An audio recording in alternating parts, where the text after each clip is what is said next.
Liar. Everywhere. On netrootsradio.com.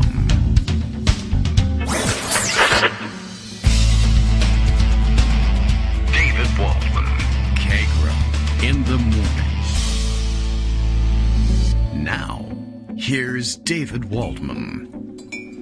Hey, good morning, everybody. How you doing? It is Monday, June 27th, 2022. Time for another show. Is anyone really ready? Is anyone really ever ready? I'm certainly not. It's summer hours here at Kagro in the Morning World headquarters, and so, everything's in disarray. I got no metrics other than my own movements to measure things by. Kids aren't getting up for school. Older boy's getting up for work, but you can't tell what that looks like because he works remotely and it's happening on a computer somewhere else in the house, and I don't know what's going on. Presumably he's at work. Production staff taking a day off today, so that's nice for them. And so that has me racing to the microphone with the spoon still in a mug full of tea, so you hear it in the background right in the beginning. Did you catch that? That little... Yeah. So subtle signs of disarray here, but, Dems, they're in disarray. That's what we do. Much to catch up on, of course. There were all sorts of, an entire penumbra, really, or thanks to the penumbra out there, an entire body of federal rights, but they existed on Friday as we began the show. Then as we closed the show, they did not. This is our first show in the post-Roe world, although we have known this is coming for some time, not just because there was the leak of the opinion early, but because that was the aim of the conservative movement for the past 50 years. So here we are. Much to talk about. We'll kind of have to digest things around the edges. That's sort of where we are at the moment. We kind of have to, we have to make room for the people who have made this their life, their passion, their work, or, who have not, but who are, let's say, more deeply affected by it than I am personally, though we certainly feel every bit of it that we can and stand in solidarity with everyone that we can.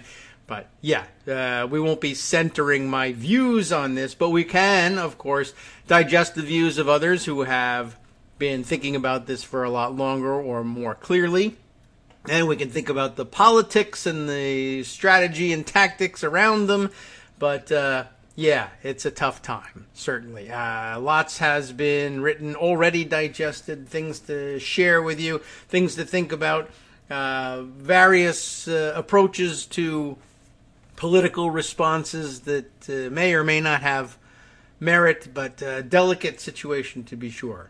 Lots in that area, and Greg's already collecting it all, I'm sure. We also have continuing fallout from the January 6th hearings, which are not resuming this week, if I have it correct. Not resuming until July, but, it is June 27th. We don't have to wait all that long for it, but also lots of good analysis, lots of looks back. And between the two things, the two developments, it's quite the time to be a political scientist, I am sure, and they're probably not getting their tea in order in the mornings either. So, lots to look at, lots to digest, lots of things to get out of the way. And by the way, it's still a global pandemic, more or less in full swing, although thankfully, I think we're finally getting to the point where deaths are slowing down enormously, which is fantastic, even in the rest of the world, which isn't nearly as heavily vaccinated as we are, and we have plenty of vaccine holdouts as it is. So that's kind of good news, but the death rate slowing to a real trickle, and thank God for that, or vaccine manufacturers, or whoever you choose. Flying Spaghetti Monster if you want to. I mean, that's your right, for the time being, anyway. Also lots of questions over the weekend from lots of people, including our own Scott Anderson, who was asking just sort of privately on the side. So, how come it's not a bigger deal when people point out, for instance, that in Judaism, there is a strong argument for the right to access to abortion medical care is a right. That is to say, the Jewish religion recognizes the right of women to seek abortion, And there are many, there's actual contemplation of it from all sorts of ancient texts, etc., but it's always been the practice. And how come the same people who, have been opposed to abortion on religious grounds and religious freedom grounds, that is to say their own freedom to force everybody else to live by their own religious rules, aren't worried about the intrusion on religious freedom for Jews, essentially? Let me just put it that way. And the answer is, what, are you kidding? They were only joking about the Judeo part of Judeo-Christian values. That was always just something to get people in. And I don't know. For the time being, we need to make you feel included. And maybe we would find some allyship over conservative religious practice. But no, once it comes time to honor any sort of deal like that, nope. These are don't forget, the same people who have, for many years hence have abandoned the Judeo part and have said that it's a joke and that this is a Christian nation and Jews at best are guests in their keeping, and maybe they'll tolerate them and maybe they won't. No, there's no, recognition that Jewish religious freedom is worth anything. This was always a Gimmitarian thing, and it was always about their own religious freedom. And it doesn't even really particularly matter whether you're Jewish or not, or for that matter, Christian. If you're just not a member of their church or they don't like you, you don't get your Christian rights, and they get the ones that they say are Christian. That's, it'll come down to that. I mean, you don't have to be. Scott was a little, beside himself that he hadn't really been thinking that much, and nobody had given him that much reason to about the possibility or the sheer fact that Jews not really entirely accepted and haven't been for a long time. And a lot of us grew up understanding that, not accepting it, but understanding it, and it's not new to us. But if you're not a part of, you're not moving in those circles or talking to people who are, then you might not realize it. But like I said, eventually it will be the same for you and everybody else too. Your Christianity won't protect you if you don't have the seal of approval of the Gimmitarian Christofascists who decide what is right and what's wrong. And maybe you're just the wrong kind of Christian, or maybe you live on the wrong side of the tracks, or maybe you disagree with this person who holds power right now. That's the fascist part, and it's easy to understand once you get your mind around it that they're not going to hold back on that. But it's an unfortunate fact of life, and maybe not the same for everybody, and maybe there's a generational divide. And my age, I'm probably about the last of the people who grew up going to Sunday school being taught by people who were Holocaust survivors. People who were Holocaust survivors when I was going to Sunday school were the age then that I am now.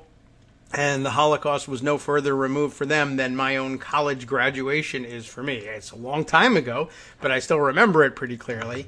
And, they were pretty clear in Sunday school.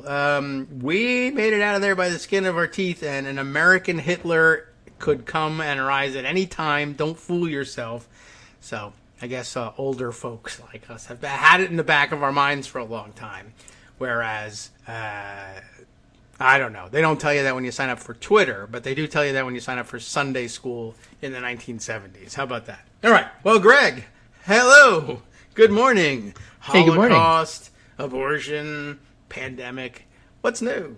Yeah, exactly. What's new? Right. So a lot going on today. There is. We'll talk politics a little bit, but since you brought everything up at the beginning here, and I have to point out, if you don't acknowledge the centrality of the importance of supporting Israel so that it can be destroyed, you're missing a through point here. I almost forgot that one. True. Yeah, that's another thing. Oh, we love Israel. Yeah, as bombing targets, cannon fodder. It's fantastic. We love Israel because as soon as we destroy it, Jesus comes back, and that's an odd schedule to keep, and it's weird that he set his agenda that way, but okay, we get you. Yeah, they don't be fooled either by I have an Israeli flag on my desk. No, that doesn't help. So Jared Yates Sexton, who is a reporter who's followed the entire rise of Trump, all right. And he was one of the first to go to rallies and talk about it, not just Armando. And he's got a really interesting thread I had in the Pundit Roundup today. Yeah. And he says it's going to be a long thread, but an important one. I won't do the whole thing. I was going to leave it for the second half, but since you started with all of this, we need to talk about the overruling of Roe, what the GOP authoritarian movement wants, and where we're heading. And I learned all of this writing a book called The Midnight Kingdom and studying all of this. Okay. The history of power, paranoia, and the coming crisis. All right. There's a lot. This is a big genre now. Yeah. We entered a new era yesterday, a regressive movement in which the progress of the 20th century was openly attacked and a planned deconstruction of all our progress was sprung into the open. In fact, that was sort of the title of my roundup today. So it was. The fallout continues as the GOP's regressive plan comes into focus, is what I called it. But what he says is it's no coincidence the lead up to the overturning of Roe has been preceded by ideologues like Tucker Carlson talking about white replacement theory. A motivating factor in all of this is the persistent fear that white supremacy is in danger. White supremacy? You in danger, girl. Right? And so because America's in decline and concentration of wealth has led to all of this, reactionary conspiracy theory and a return to patriarchal mythology about men under attack and cultural weakness is predictable. The answer isn't to address the problem, but to reinforce past hierarchies. So there is a problem. It's unsustainable. Action has to be taken, but the right has doubled down on authoritarianism. See January 6th. And giving birth to a new movement focused on a platform of nativism, white patriarchal control, and reindustrialization. Oh, well, I don't know where they're going to get that reindustrialization, but okay. Right, and he goes back to Teddy Roosevelt's time, where Roosevelt himself was caught up in a movement terrified of race suicide. They believed that abortion and contraception would destroy the white race and allow minorities to take over the world. And, has some quotes back then. But a good use of your time this weekend, he says, would be to familiarize yourself with the Comstock Act and the actions taken by government to prevent women from having access to reproductive choice. Chances are we're going to see another round of that soon. Okay. As we're about to see in the remainder of this thread, it's an obvious cycle. When capitalism begins to self-destruct, white supremacist movements grow based on paranoia, then any solution has to be predicated on maintaining white supremacist exploitation. We don't like to talk about it, but many of the seeds of fascism were grown here. And here's an old book dating back to the 30s, I guess, by Lothrop Stoddard called The Rising Tide of Color, The Threat Against White World Supremacy, which is pretty racist. Yeah. So fascist movements both created the appearance of a new religion while sanctifying sacrifice for the good of the nation. And that's the cycle. Decline and then blame progress and then roll it back. And we're in the process of looking at that now. So as America declines, it's going to reindustrialize, or at least that's a distinct possibility forwarded by the GOP and the right. And I would add, and he didn't write this, but I'm saying, well, he did write it, because don't forget, today's the day we might learn that the environmental regulations process is gutted. Yeah, and he says the momentum is now on bringing these industries back, but the only way to do it is to absolutely destroy regulation and education. If it sounds familiar, it should. We've seen this before. And, Christian nationalism is going to be incredibly useful for this. It promotes subservience, but also sanctifies the sacrifice of exploitation and labor. It'll give this political project a mythology that confirms it. Return to child labor. I don't know. All sort of stuff. Possibly. Everything's on the chopping block. Everything. We must recognize what's happening, what trends it echoes, and meet it square on. It doesn't stop with Roe. It didn't even start there. It's a massive project, and we can't let it happen. Okay. That all makes good sense. I don't know that I land on reindustrialization, but certainly the gutting of regulation that might have been blamed for decline of industrialization. But I mean, to me, it just means, well, they'll just push regulation out of the way of some post-industrial thing that we do. I'm not thinking heavy manufacturing coming back. Children, making washing machines, cars? I don't think so. But, maybe more along the lines of robots. Robots. Everybody else can be unemployed. That could be, something like that. Or, kids delivering Uber Eats on, in bulletproof backpacks, maybe on their way to school. Well, we'll see. It's a post-Roe world. That's that's the downside of it. And as many people have written in so many words, I'm not one for being depressed when you lose elections, even in 2016.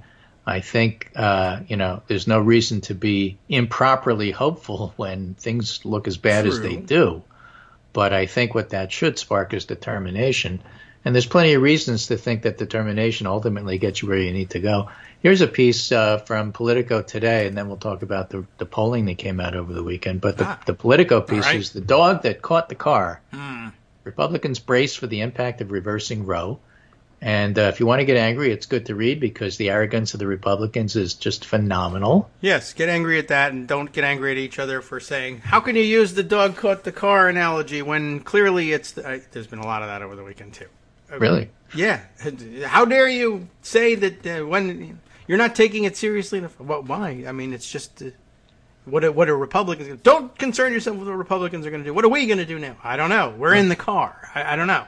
According to interviews with more than a dozen Republican strategists and party officials, they wanted this. They just didn't want it to come right now, not during a midterm.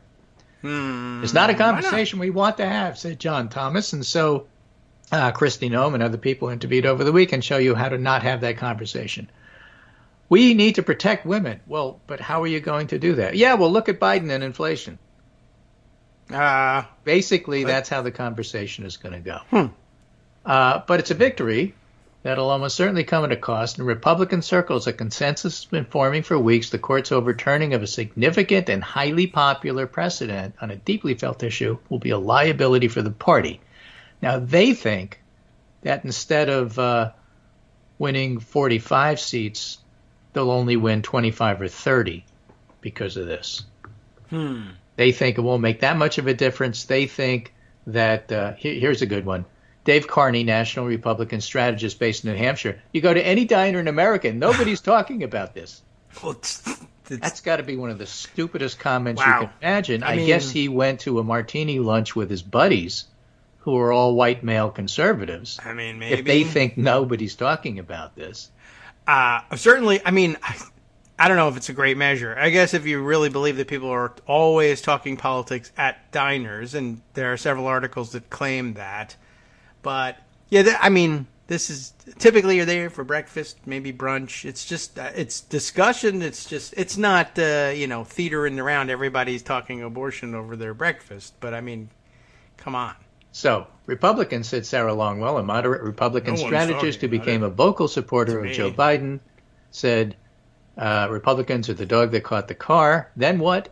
The motivation moves to the left in terms of who feels they're the ones who have to be on offense. People will fight harder for a thing they want rather than reward people for a thing they have. And, none other than Donald Trump's aware of that because he had to jump out in front and say, this is all about me. And other people are saying, you're in trouble, buddy. We don't need you anymore. Yeah, I guess you've delivered what you were. Yeah, bye. Yeah. Let's take somebody like DeSantis without the baggage. So here's the polling on that. And before I get to the polling, I just thought this was really interesting. Adam Gentleson, who used to work for Harry Reid, Deputy Chief of Staff, said, I don't know what effect Dobbs will have on 2022, but long term, it's brand death for the GOP. Just when Republicans are on the verge of rebranding with a certain kind of Joe Rogan, Elon Musk, Barstool Sports irreverence, they get re-Falwelled. Owning the libs is all fun and games until abortion gets outlawed.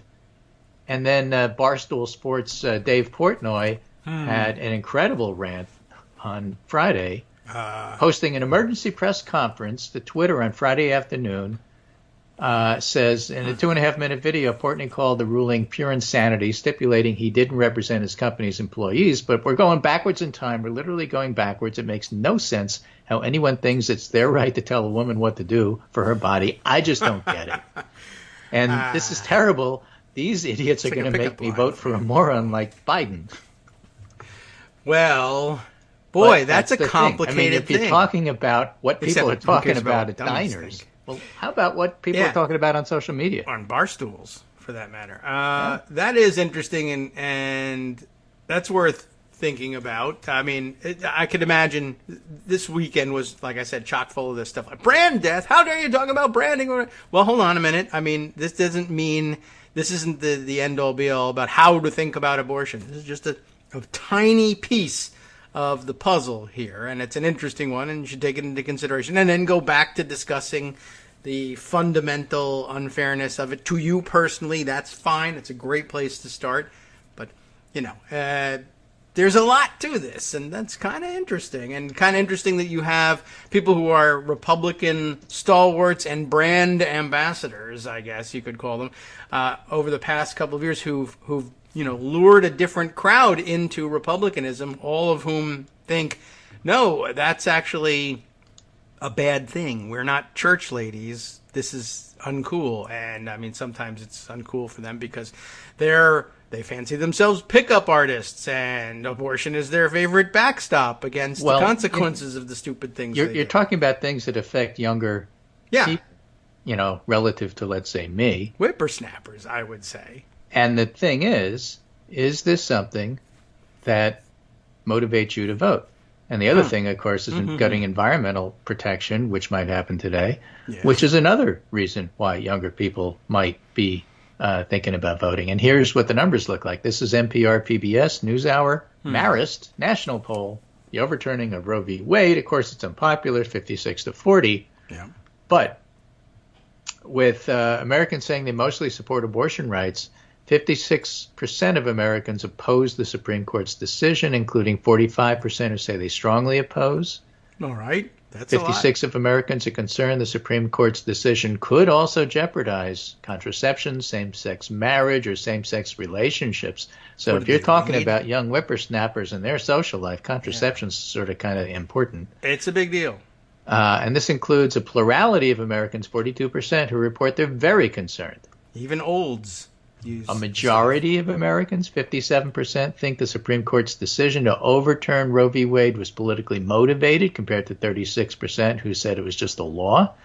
The debate over abortion rights will most likely play out on the campaign trail. 62% of registered voters say the decision will make them more likely to vote in the midterms. 78% Democrats more motivated. Republicans 54%, Independents 53%. 51% of voters say the Supreme Court's decision will make them more likely to vote for a congressional candidate who would back a law that would restore the protections of Roe, and 36% the other way. Among independents, plurality would vote for a candidate who would restore the protections, 47-38. And interestingly, Democrats, 48%, currently have the advantage over the Republicans, 41%, over registered voters in the congressional generic ballot. And this advantage has slightly widened from 5 points for Democrats in May. And in April, it was a 3-point lead for Republicans. So that's a 10-point swing since April. April. That's a short time. Yeah. So this is a swingy poll. But nonetheless, it's not the only poll that's saying stuff like that. CBS also had a poll out. And they had a 59% disapproving of the Supreme Court, 41% approving on this. Women, 67-33, 52% overturning Roe v. Wade is a step backward for America, which of course it is. That's the right answer. Among women, impact of Roe v. Wade overturning on women's lives will make things worse, 56%. And people are worried same-sex marriage will be likely limited. 57% say that, and access to birth control, 55% say that. So people believe that the Supreme Court's going to gut those things next. And if you're looking why not? About what you're going to do about it, that's what's interesting. Roe v. Wade in the midterms, overturning it makes you by party more likely to vote. 50% Democrats, no effect 42. That 42, I think, is the ones who already are going to vote. No. Independents, 28 more likely to vote, 10% less likely. Okay, Republicans, 20% more likely to vote, 3% less likely, 77% no effect. So more likely to vote, Democrats 50, Independents 28, Republicans 20. Less likely to vote, Democrats 8, 10, and 3. This is not a non-motivator. I mean, this motivates people to vote, and the people who say they're going to vote are more likely Democrats than Republicans, and the generic ballot is swinging their way. And so this is going to have electoral implications. Can you keep that up? Well, the next thing on the chopping block is the environment. So if you want to motivate young voters, why should I vote for an old guy like Biden's party? Well, because this, right? Do you want contraception taken away? Do you want the environment to be even more gutted than it currently is? Then stay home.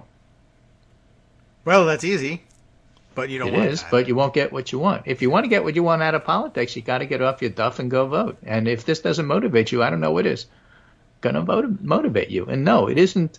I'm sure there's an app student loans. This is so much a bigger issue. Yes, I think most people would agree with that. I'm sure somebody, for the sake of argument, won't, but most, yes. All right. Well, yeah. I mean, that would be interesting. Mick Jagger said it best. You can't always get what you want, but you better damn vote if you want to get what you need. I don't remember that one. But all right. That was a bestseller. Yeah. Okay. Well, that line, I feel like they might have cut that out in post. But still, the tune was catchy. That part I remember. Well, you got to go back and look at the original tapes. Yeah. Now, the Rolling Stones should release what the Beatles did, and then you'd see it. Yeah. All right. Well, then that would make some good sense. This is Mick Jagger noodling around trying to write a song. I can't make this fit into the meter, but it's an appropriate thought. I'm sure I can see him doing that. All right. Well, let's take a quick break and, I don't know, see if any of your rights change in the middle of this one. I don't think the Supreme Court is ready to announce any more of their decisions, probably not until later in the show. But I don't know what to tell you. Bank your rights and convert them into Bitcoin, because then what could happen then, right? Nothing's volatile about that. We'll be right back. Hi, it's me, David Waldman, the same guy who was just talking to you a second ago. Our Patreon subscription drive is still going strong, with over 175 monthly donors who help keep us on the air. If we've helped keep you going during the pandemic, why not return the favor and help us keep going so we can all be together for the next disaster? Patreon.com, Patreon.com, makes it easy to make secure, recurring monthly contributions to support our show. Patreon.com/KagroX gets you straight to our donation page. Maybe you'd like to thank us for keeping you sane during the Trump era. Maybe you're looking forward to in-depth explanations of what's going on in the Biden administration. Whatever it is that keeps you listening, we need your help to keep bringing it to you. And hey, if you happen to prefer using PayPal or even the Square Cash app, we're up and running with those options too. Thanks again, everyone, for all your support. We literally could not do this without you.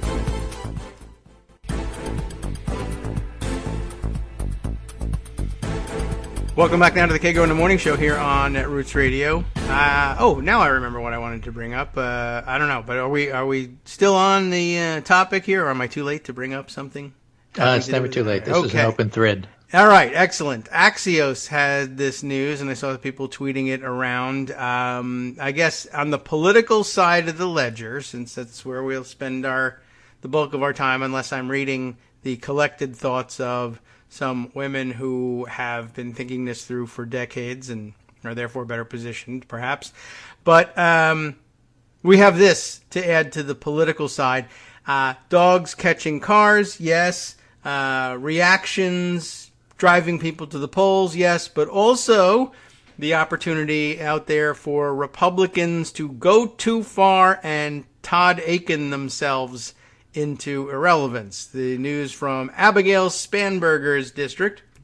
She's just settled her primary there, and the Republican opponent that she has drawn, and something of a surprise, by the way, in the results of the Republican primary there. The Republican... Spanberger of Virginia. Yes, and her opponent, a woman by the name of Yesli Vega, and Yesli Vega has wasted no time Todd Aikening herself in this, which is not something that you would have thought. You might have thought that was the exclusive province of old white men. But as it turns out, young Hispanic women can do it as well. Yesli Vega, the Republican nominee running against Abby Spanberger, downplayed the possibility of becoming pregnant as a result of rape when asked about her stance on abortion at a campaign stop last month. She didn't even wait for this thing. I guess it's only now becoming a big deal.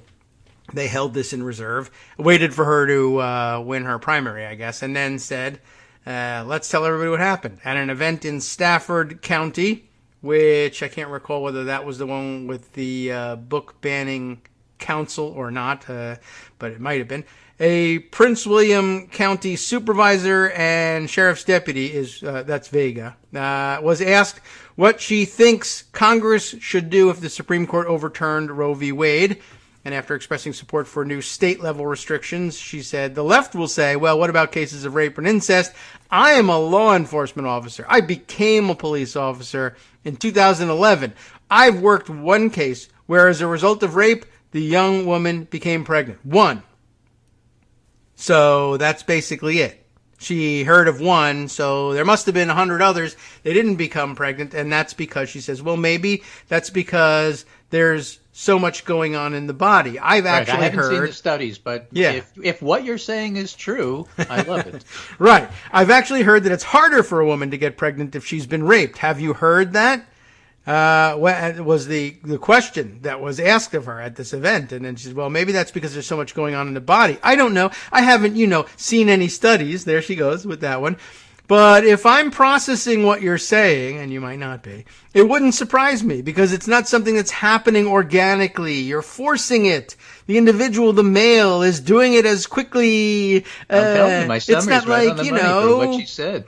And so I can see why there's truth to that. It's unfortunate. So on she goes, Todd Akening herself, and there's much more to it, and you can read it, and I'll give you a link to the Axios report on it. But I was just, at and the the funny minimum, part it's is surprising. Republican consultants will tell us that the problem with the Democrats is they always overreach.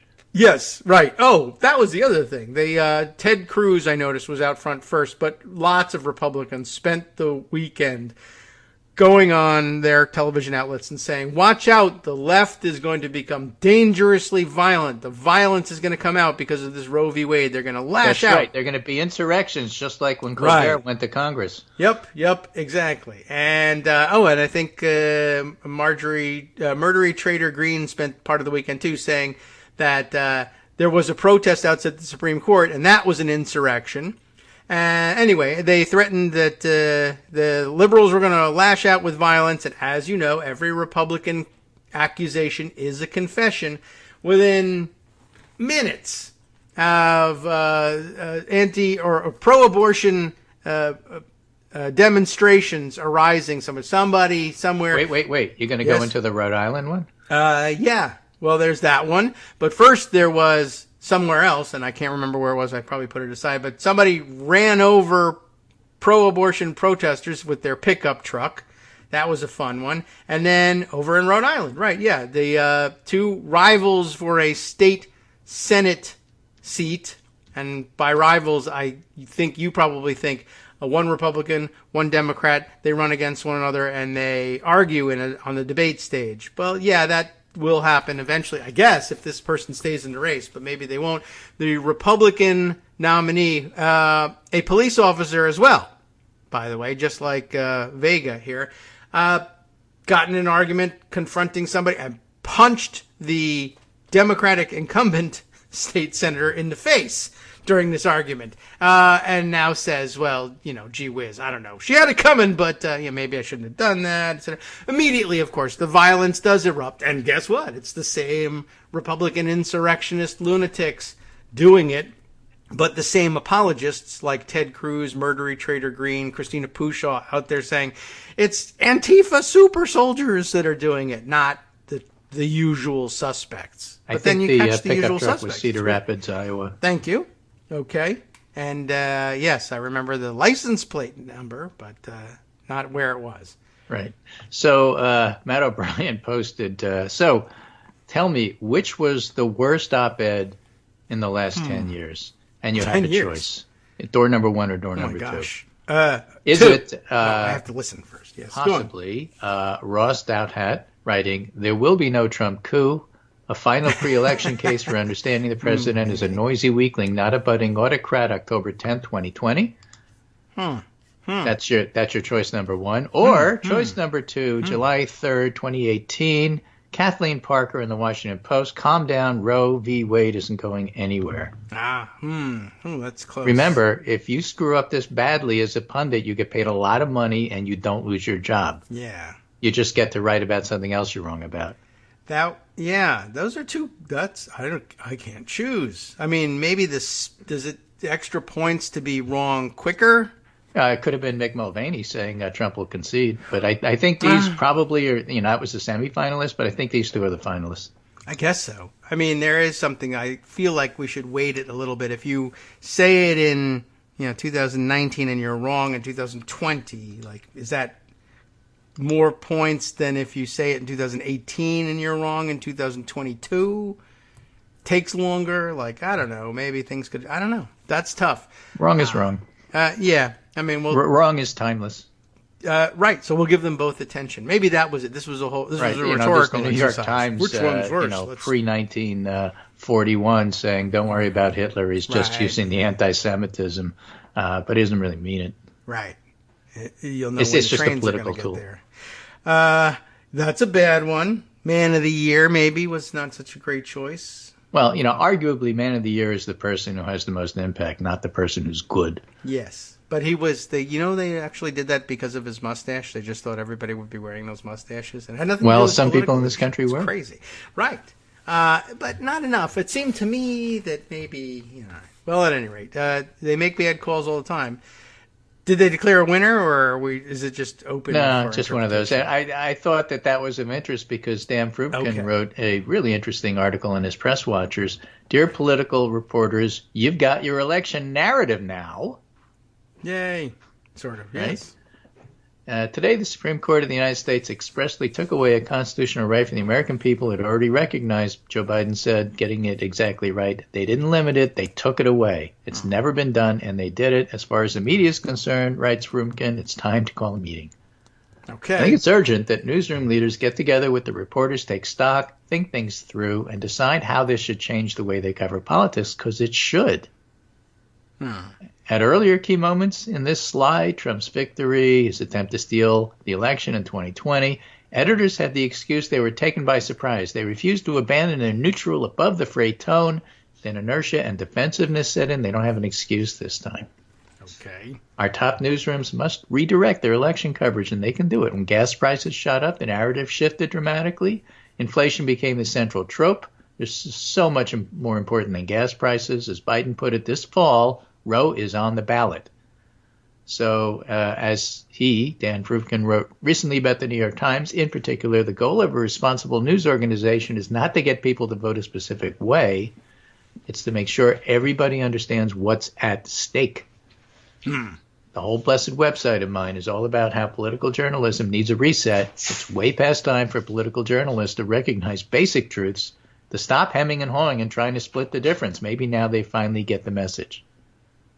All right. Right. They need to read Gia Tolentino in The New Yorker, who writes, and then I led off with this in my pundit roundup, we have entered an era not of unsafe abortion, but of widespread state surveillance and criminalization of pregnant women, but of doctors and pharmacists and clinic staffers and volunteers and friends and family members, of anybody who comes into meaningful contact with a pregnancy. Those who argue this decision won't actually change things much are blind to the ways in which state-level anti-abortion crusades have already turned pregnancy into punishment and the ways in which the situation is poised to become much worse. Basically, in places like Texas, you have to use Signal and other encoded apps to be able to discuss somebody's pregnancy with a friend and family you member. Might not be safe in doing that. Well, Marcy Willard points out one of the problems in prosecuting the insurrectionists is that it takes a long while to get through Signal and the encoding stuff. Yeah. And the very same thing that makes it maybe slow to prosecute insurrectionists may actually protect abortion rights people a little bit. For a while. And, that gives you a chance to organize. If you want to organize, this is how you do it. It does. But the fact that that's you have all to other use things being something equal. like an encoded app to organize tells you what's going on here is the point. Yes. And as some of the authors of the other pieces about what it means to see rights like this falling apart before the Gimmitarian movement. One thing you might not want to forget in all of this is, what's protecting you about Signal? And how can they get to the bottom of Signal, and why does it take a long time? And what if the prosecution is willing to smash through the Fourth Amendment because you're a dirty, dirty abortion person, and preserve the Fourth Amendment for insurrectionists because they're cool patriots, and it doesn't protect you very much after all? And what if the Supreme Court says you're right? Yeah. I mean, that's the whole thing about all of this. Yeah. Whatever bizarre both sides thing you're going to come up with where my side wins, you side loses, and you think that that's unfair, I got 9 people who will, at least in the majority, say I'm right, you're wrong. Yeah, they would happily do that. And does it make any sense? Is it logical? No. It doesn't have to be logical. I didn't tell you that. We have a conclusion, and we come to figure out what kind of law gets you there, which is, of course, why people like Noah Feldman are writing, ending Roe is institutional suicide for Supreme Court. It's no exaggeration to say the abortion decision written by Alito and joined by 4 other conservatives is one of the worst decisions in the court's history. All right. Now, was it a 5-4 or a 6-3 decision? Every time I read about it, I get a different answer. You know what? I don't know. And you'd have to – sometimes there's when people write their own separate opinions, there's a difference, at least for a little while, of opinion about whether or not a concurrence is truly a vote in favor or whether they would have – And that matters in the gun decision, for example. Yeah. Where Kavanaugh's could be used to say, well, I agree with Kavanaugh, so I'm just following him. Yeah, well, yeah. But I'm not sure what happened with Dobbs. Me neither, and I haven't read the opinion, and I'm just sort of absorbing the general political impact of it. But you'd have to sit down and read it. And I don't know. I have seen both mentioned. I saw somebody talking about it being 5-4 the other day, and I said, it didn't feel like it was 5-4. Right, and just a reminder, Noah Feldman gives us, the reason this is terrible is that the court didn't just overturn Roe. By overturning Casey, it called into question the core idea, stare decisis, is it, that the justices follow precedent. Yes. Casey stood for the idea that the court would uphold its past decisions absent a major transformative reason to do so. Under Casey, lower courts would leave precedent in place. That norm is gone. It's open season. It's open season on fundamental rights. Yeah. It's open season on anything that's in their way.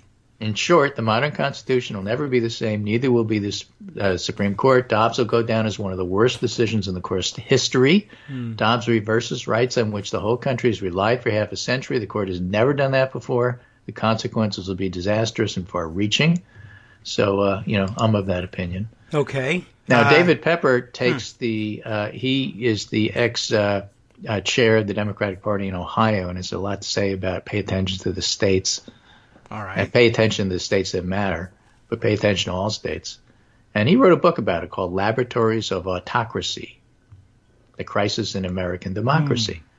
And he has a whole tweet thread about it and says, basically, bottom line, we're fighting different battles. The battle over elections is at federal level, and that's what Democrats spend their time doing. The battle over democracy is at state level, and that's what Republicans spend all their time doing.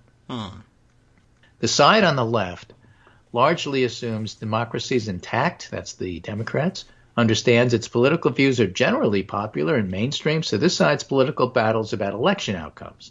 With elections based on your mainstream views, you win them and you get what you want done. Because this side is efficient in pursuing its goal of winning elections, this side largely wages its battle in federal cases for federal offices, in federal swing states and districts, in federal years. When it wins, this side celebrates having won its political battle. And it's also how the media generally covers American politics. And it's how most people think about politics. So what's the other side's battle? It's a little different. It starts with the understanding that democracy isn't stable and that it can actually be subverted into minority rule. It happens in other countries. It can happen in our country. This side gets this. Critically, the side also understands its worldview is minority and extreme. It understands that in a robust democracy and repeated elections where most vote on a fair playing field, it wouldn't succeed. They know that their minority worldview, be it ending Roe, extreme gun laws, extreme trickle-down economics, wouldn't prevail, and they're right. So what do?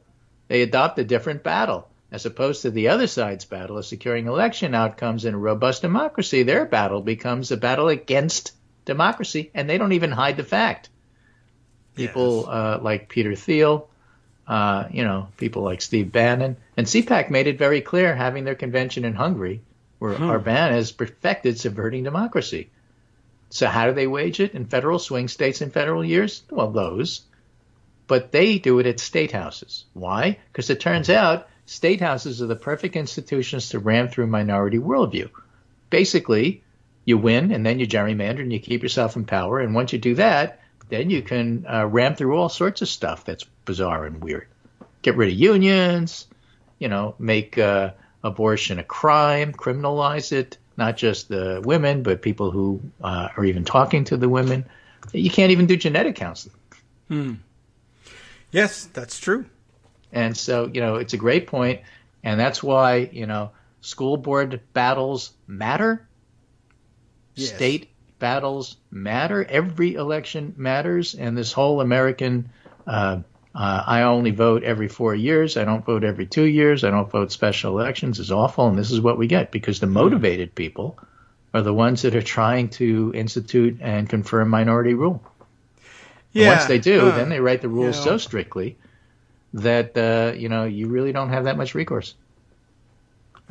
Well, yeah, unless you join that fight. It occurs to me, as we were pointing out here, that the Republicans managed to get people to focus on their state and local elections. And if you're wondering what the magic formula is to get people to care about those incredibly, sometimes boring offices, it's interesting. It occurs to me that their answer, generally speaking, is, we don't change the issues. The ones that are interesting to people are the national issues. Why? How do we deal with that when running for dog catcher, school board, local county council? Same stuff. We say there's going to be a county council policy on abortion, and we're going to have a county council resolution about Israel, and we're going to have a county council resolution about transgenderism, and they just do national issues on the local and state level, and the voters don't stop to say, but that's not your jurisdiction, and it doesn't make any sense. Democrats, on the other hand, generally speaking, sometimes win their elections doing this, but sometimes don't, by saying, well, that's not really the focus. People want the kitchen table. They want to talk about how the children are going to be educated here in this county. And they, some of the Democrats really, the rank and file really do. But at the same time, I don't know, for whatever reason, it's pretty appealing and motivating to the local Republican voter base in ways that kitchen table issues just aren't for the local Democratic voter base. It's an odd phenomenon, but they win their local and state elections by pretending they're running for national office. It seems to work. Rachel Bidikoff is talking a lot about this and saying you ought to be nationalizing really care about every kitchen election. table issues, and they only care about bedroom issues, and so if you want bedroom issues on the ballot, just be aware that that's what's going to happen if these guys win. Yeah, right. And to the extent that they don't, you can keep them off the ballot, I suppose. But I don't know how you balance it exactly. Boring? Well, you want to see the environmental regulations get gutted? You want that? Yeah. You have to vote. We made a huge mistake in 2016, and many mistakes were made along the way. But that was the beginning of the end for all of this. That's how these Supreme Court justices got appointed. Yeah. So true. I don't know how else to put it, but yeah, this does seem like it's ripe for exploitation. And if you wanted somebody's collected thoughts about it, Rachel Bidikoff has been writing about it and screaming about it on Twitter for a while about, I think the way she puts it is the demand for Democrats to nationalize their elections at every level. And I don't know whether it's as simple as saying, well, let's do the flip side of what Republicans do, but she was at least pointing out Republicans have a habit of doing this, and it seems to work. And it doesn't matter that, for Democrats to stand there and say, why, that's ridiculous. There's no jurisdiction for abortion on the school board. Yeah, I know. Just like, there's stare decisis, and these 3, 4, 5 justices all said Roe was settled law, but they were just kidding until they had enough power and then the opportunity to do it. Same for the school board. If the school board passes an anti-abortion resolution and says, we're not going to pay for students to get books if their family members have abortions. Well, that's stupid. But what if they pass it and then you find yourselves having to parse out all of a sudden we're having to figure out the school budget because this thing says we're supposed to do that. Now you're going to sue all the way to the Supreme Court. Yeah, that won't help you very much, will it? All of a sudden, that extremely stupid, backwards, upside-down plan looks good. Not only winning elections, but all the people who said, that's crazy, the Supreme Court will immediately... Yeah, they won't. Well, it's basic. If you can't be motivated to vote, then yes, it's a democracy if you can keep it. Yeah, I mean, it comes down to that. That's true. Yeah, well, that was quick. You made quick work of that. We do abbreviated discussions here. I think, thinking back on it, I think it's really important that you make that dinging sound with your spoon whenever I'm interrupting you and you need to get a point in. Okay, right. Oh, everybody be quiet. David wants to make a point here. I either need a bell. I should get one of those little cat hotel desk. Oh, a cat. Ding, ding, ding, ding. Right. Yeah, a cat one. You can hear me sneaking up on the microphone. But I thought maybe like ding, ding, ding, ding. I'd like to have an argument, please. Or, close the stock exchange at 4 p.m. Oh, yeah. The other news that I think we should get in there just so that we, make sure that people are aware. Ron Johnson now says he helped coordinate effort to pass false elector slates. Yeah, he finally admits that. I saw there's a local reporter chasing him around, like literally chasing him around. He's running to his car to hide and drive away from her questions about this stuff. So kudos to the local reporters who keep these guys running when they leave Washington. They try to escape Washington so the reporters won't chase them. And thankfully there are reporters on the ground there. And notices whether or not your phone is actually turned on. Yeah. Oh, is that something you can turn off? Well, forget? I had Ron Johnson pretending to talk on his iPhone. The reporter being so close that they could see the screen and say, your screen's not on. You're not talking on the phone. Oh, I'm not? They made him discuss stuff with them. Oh, my God. I'm hearing voices in my head. That would have been a great excuse. Right. Anyway, he blamed it on some other Republican, saying, I was just passing it along to him, which doesn't make it any better, by the way. What? And the other Republican said, who? Mike Kelly from Pennsylvania, because it's always Pennsylvania, right? Yeah. So Pennsylvania U.S. Representative Mike Kelly said, I didn't even talk to him. Yeah. For the better part of 10 years, that. as he said. That is unusual. Johnson's lying, of course, like crazy. I'm not certain why. Yeah. And I think he's in trouble. Yeah, I thought he would head into the wind on this, but I guess not. He's one of the few that still try to duck responsibility. I think this... Oh, shoot. I should try and look to see if I can find this reporter's thread. It was very interesting. And, she cornered him with some questions, and he ignored her and climbed into his car. So, ultimately, I'm sure he thinks of that as a win. But she was reminding him, last August you were explaining to me in great detail how and why Trump lost Wisconsin. How come now you're saying he won Wisconsin, and even when you were telling me that he had lost, you were working to overturn that? Can you explain that? And the answer is Gimme-tarianism, but he instead got in the car and left. But anyway, good for the local folks keeping pressure on Johnson. He's going to have to come back to Washington eventually, and all reporters should yell at him. Right. And the last piece I'll mention, just because, "'Tis an ill wind that blows nobody any good." This is, again, from Politico, the gossip sheet. Trump fatigue sets in. Some donors are getting sick of the crap show, except that's not the word they use. Few, if any, conservatives are turning on the former president, but they're tiring of the drama, at least for now. If they talk about funding a DeSantis and not Trump, that may have ramifications down the road. Trump world figures say they're unbothered. They're unbothered by anything, nothing. Yeah. They think the hearings don't make any difference. They're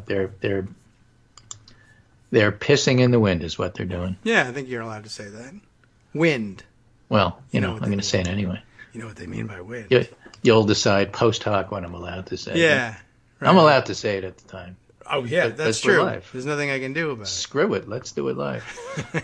It's like you're talking on Signal. It's going to take me months to track you down. Right, exactly. Okay. Well, boy, there's a lot. I don't know if I'm going to find that Wisconsin thread or maybe I'll make a note to myself to go and look for it. Maybe lots of you have already seen it already because it was well or widely shared on Twitter, as they like to say. Just as the vicious attack on Rudy Giuliani, who was practically murdered over the weekend, also making the rounds on Twitter. I don't know if you saw that one. Somebody actually called him a scumbag and clapped him on the back. Yeah, which and now he the says video was assault. The video is now out, and I mean, boy, it's like a tap. Yeah, but I mean, okay, it was an unwanted tap, and we're all about that. But yeah, the idea that he was viciously attacked, and as somebody wise, I think Helen Kennedy on Twitter was saying, I thought slapping somebody on the back and saying "How you doing, scumbag" was a general greeting in Staten Island, which is where this took place, and most people agree that it is. So, and one other semi-piece of good news. Right. Back in the 1960s, the New York Times was sued over an ad for contributing donations to defend Martin Luther King Jr. A fellow named Sullivan, I think he was an Alabama public safety commissioner or something like that. Yes. Felt the criticism of his subordinates reflected on him, even though he wasn't mentioned in the ad, so he sued. It was a libel thing and became known as New York Times versus Sullivan. Ah, yes. Okay. New York Times, I've heard of them. Yeah. Supreme Court just denied cert in a case seeking to overturn New York Times v. Sullivan's actual malice standard. And the only dissenter apparently was Clarence Thomas. Yes, who, like Trump, thinks we should be loosening our libel laws, I guess. But now, he was outvoted in that sense. Okay. So something lasted. There was we kept the precedent on something, but everything's in danger. Lots of great writing about that. Maybe I can share some of that during the second half of the show. People who've collected their thoughts and make sense and everything.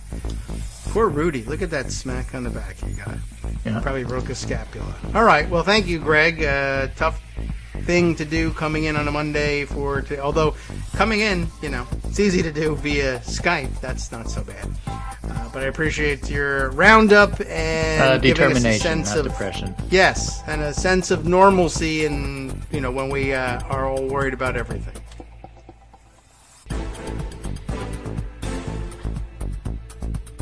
All right, welcome back now to the Kagro in the Morning Show here on Ed Roots Radio. So much going on. I kind of want to go back and read. I'll let you read about Yesli Vega and her weird conversation in Todd Aiken territory. I mean, it's not quite as clear-cut as all of that, or as Todd Aiken's was, but I mean, it's pretty surprising. Quite honestly, for a youngish woman to entertain this thought, but I guess, if you're of a certain persuasion, I suppose you're not going to spend a great deal of time studying the science on things. But this is a recurring theme, not only that Todd Aiken's comments, coming back, although it is amazing that people don't study that and say, oh yeah, definitely don't say this. But, she was busy. Yes, Lee Vega has been working, I guess, as a county council person and police officer, and might not, almost assuredly has no idea who Todd Aiken is and what the mistake was that he made, or she wouldn't have made it. But anyway, I have seen in the past couple of days, let's see, people challenging, still stuck in the mode where, and what else are you going to do in the face of something like this, but still stuck in the mode of confronting people with logic, arguing with people at random, I guess, well, what about this? And what about, in cases of rape and incest? What about in cases of ectopic pregnancies? Interesting. So Scott says we went through the break like they didn't... our break didn't play? All right, well, I'll have to check up on the music. Did you miss out on the music? Once again, we did a pretty good job not cursing our heads off during the break. And making, I think, points that we might as well have made on the air. So maybe you got to hear them, and everything is fantastic. And those of you hearing on the podcast won't hear it, because I'll cut that out just as a matter of habit. Well, maybe I should leave it in this thing. I don't know. We'll debate the whole thing, and I'll surprise you with the answer. And if you're listening on podcast now and you say, what are you talking about? Then you know what happened. You know what I did. I cut it all out. Anyway, I was going to say that I had seen reports of somebody asking, well, what about these ectopic pregnancies and, the only treatment here? There's no treatment. There's nothing you can do but abort the pregnancy, or else the mother is going to die. And both are going to. There's no viability possible for an embryo at that stage. There's no, I mean, it's not even hardly an embryo for that matter, but I guess it has enough cells to qualify as embryo at the point where it becomes dangerous. But anyway, everybody dies in that. So, what are you going to do about those things? And anyway, the person with whom they were having this argument, like they thought they had painted him into a logical corner, and they just said, well, they can fix those now. Like, what do you mean they can fix those? My pastor told me they can fix those now. They just transplant the embryo surgically. Well, of course, that's not a technology that exists. Like, we don't have brain transplants and we don't have time travel. We also don't have transplanting embryos from an ectopic pregnancy, and it's not a thing. People have theorized about it. It makes a certain amount of sense in terms of something you might want to think about ways of making it happen, just so that you can save lives in situations where people are interested in having that be the outcome. And it would be great, but they don't have it. But no, people are hearing from various sources on the internet. I mean, don't forget that there's people who are like, yes, ivermectin cures everything, not just COVID, but, whatever. And hydroxychloroquine does it. Eat the horse paste. Hold your breath, drink bleach, put a light bulb where, doesn't belong, various other things. I mean, if you're capable of convincing yourself of that, I suppose you can convince yourself that, sure, new medical technology has been invented, but it hasn't. It's just interesting the way that works itself into the debate. All right, let's see. Boy, these two things are totally unrelated to everything, but they seem so important. Maybe one of these days I'll bring it up. Let's see. Let me go to more collected thoughts about the two big happenings in the last couple of days. The hearings, the Roe decision, Dobbs decision, what it means, etc. I feel like we talked our way through it in the morning. It was very therapeutic, and we collected some interesting headlines about it, and it was absolutely necessary. And part of what we said during the break, in case you're listening on podcast and you didn't get to hear what went on during the top of the hour break, just expressing my appreciation for Greg coming on a tough day, on a Monday. And, even though it's clear that things are different and different approaches have to be taken and there's a fight ahead and it will go on for many, many years and it will exhaust everyone, still, there's a certain value, I think, for our listenership who was never likely to give up the fight anyway, no matter what it's about. But there's a certain value, that's stabilizing value, I think, I'd like to think, in making even this Monday, just as we did on the Monday after, or the whatever the hell day it was, I guess Wednesday, after the election results in 2016, various other disasters coming on and saying, all right, the people you're used to hearing start your day are here to start your day again. It's only a real disaster when they're not there.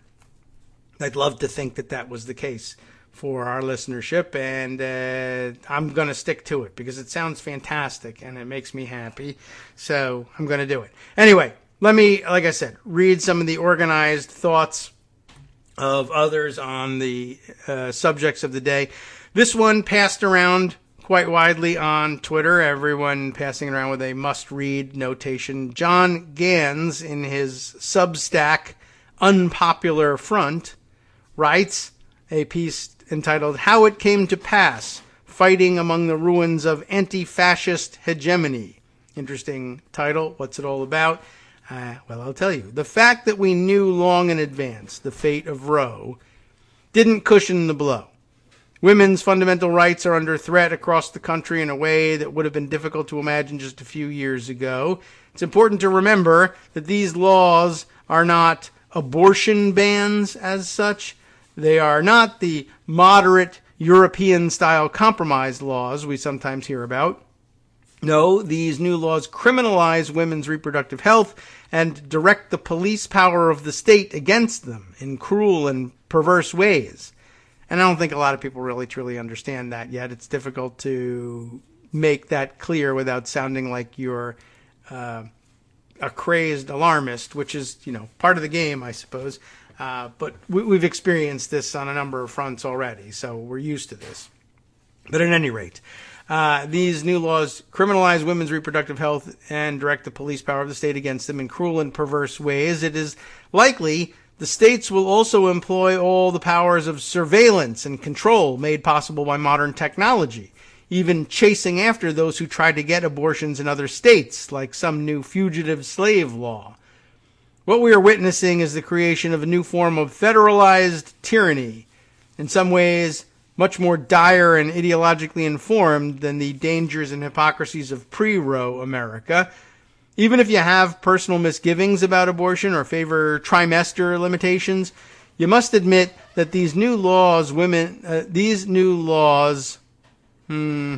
seriously imperil women's ability to exist as free and equal members of our society. To quote the dissent, it consigns women to second-class citizenship. We should be concerned for all our liberties now. In his concurrence, Justice Thomas writes, "We should consider all of this court's substantive due process precedents, including Griswold, Lawrence, and Obergefell." In case you were wondering whether that's really just alarmist talk, it's in one of the concurrences. This is a threat to the entire architecture of what's been called the rights revolution, the post-war process through which we acquired the civil rights many of us once took for granted. It once felt like an impossibility that these fortresses would fall. But now the right is moving against all of them in rapid succession, dazzling and demoralizing their defenders with the swiftness and completeness of their advances. How could this be possible? The attackers were highly daring, opportunistic, and motivated, while the defenders grew slack because they were such imposing edifices they never imagined they could be assaulted head-on. American liberalism and its vehicle in the Democratic Party has been organized around the notion that its hegemony was contestable in detail, but not in its fundamental propositions. Progress was a fait accompli, and eventually, on all issues, conservatives would just have to adjust themselves to it, fight rearguard actions, or accept the pluralism of compromise. This attitude appeared to be confirmed by reality because of tactical and strategic compromises the right had to adopt from time to time, but the core idea was always to slowly drive a stake through the heart of the liberal consensus, or to break the clock of the New Deal, to repeal the 20th century, to quote Murray Rothbard. Establishment liberals grew complacent and a bit smug, believing that their ideals were just American ideals. Tout court, if I can badly pronounce the French. And I don't think I even know the phrase, quite honestly, and how it would be pronounced is just not in my vocabulary. But anyway, and that conservative counterparts were just partners in government. Sure, conservatives seemed to pay lip service from time to time to radical notions, but they'd see reason and adjust their fringe views to reality. And some conservatives were happy for a time to play along and share both in the responsibility of governing and the spoils of D.C., but they were always ferociously attacked from their right. What movement conservatives understood is that when it comes to politics, there is no such thing as reality. It is up to politics to change reality. As Hannah Arendt wrote, the ability to lie, the deliberate denial of factual truth, and the capacity to change facts, the ability to act, are interconnected. They owe their existence to the same source, imagination. No one would seriously contest that the Democrats today lack imagination, perhaps above all else. To be fair, the Democrats did sometimes make appeals that the fundamentals were at risk, that the elections were especially urgent or dire, etc., but then they acted in such a lackadaisical way as to make it difficult to believe they actually believed it. As my friend Jamel Bowie wrote the other week, our aging Democratic leadership came up in the period of liberal hegemony and took progress to be inevitable, if slow and subject to backlashes that could be waited out or ameliorated with clever political sidestepping. Trust the process. Trust the system. Some on the left concluded that alarmed appeals about basic rights and liberties and democratic backsliding were manipulative, scaremongering, a way to distract from addressing more pressing social issues. Plus, they reasoned, Republicans would never really go after rights enjoyed also by rich and upper middle class people. Others just believed, with more reason, that the establishment Democrats were no longer up to the task. Mostly, everyone, it seems, was convinced in the ultimate permanence of modern social liberalism, the combination of individual rights and some basic modicum of public services, which is strange when you consider that since basically the moment of its inception with the New Deal, it's been under constant assault and been successfully reversed in many cases.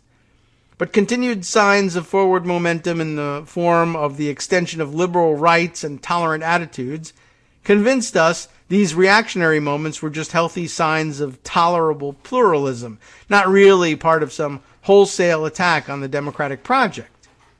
To their credit, many feminists, and not even particularly radical ones, warned that Roe was in serious peril with a Trump victory. What was allowed to ossify and go undefended was a certain consensus that grew up after the Depression and the war and extended its scope during the Civil Rights era and the Great Society, which I call the anti-fascist hegemony. Its governing ideals were labor rights, some basic social welfare, civil rights and liberties, voting rights, and increasingly inclusive and tolerant cultural atmosphere for immigrants and minorities, the fear and hatred of tyrannies, both foreign and domestic. It was imperfect, incomplete, restrictive, and hypocritical, not to mention overly permissive of Trojan horses that lead to its own weakening and eventual destruction. It relied too much on elite consensus and not enough on mass mobilization. But for a while, at least, the right's attempts to resist those columns of liberal power seemed doomed. They would eventually have to accept or co-opt these principles in some form or another. While critics of neoliberalism and Cold War liberalism have said that anti-fascist hegemony put a damper on the left, the reality is that it was more of an obstacle to the far right, and they deeply resented and shrieked against its strictures. All of the far right's wild braying and bucking was its attempt to slip the yoke of anti-fascist hegemony that restricted it to the fringes. It constantly attempted to reinvent and adjust itself to avoid the charge of fascism. That stink of fascism still clung to David Duke and Pat Buchanan. But when it was Trump's turn, the memory of the war had become so faded and the anti-fascist hegemony so internally damaged and corrupted that it no longer could do its job. Its personnel had become either too old, too complacent, too corrupt, or too cynical to take up its defense. Sometimes, apparently at the same time, people either didn't believe in it enough or they believed in it too much that the strength of its ideas alone would prevail. What conservatives also understood is that ideas, just ideas, without institutions, are powerless. The vague miasma of cultural influence is not sufficient. The anti-fascist hegemony in its heyday relied on civil society, on activists, on unions, on party building. It's also possible that some of the defenses are still intact after the assaults of this past few years. We still don't know how the public will react.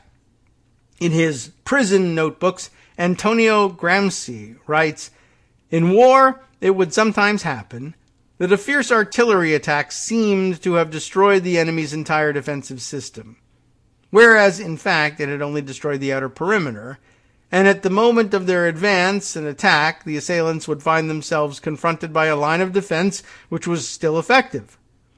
The same thing happens in politics.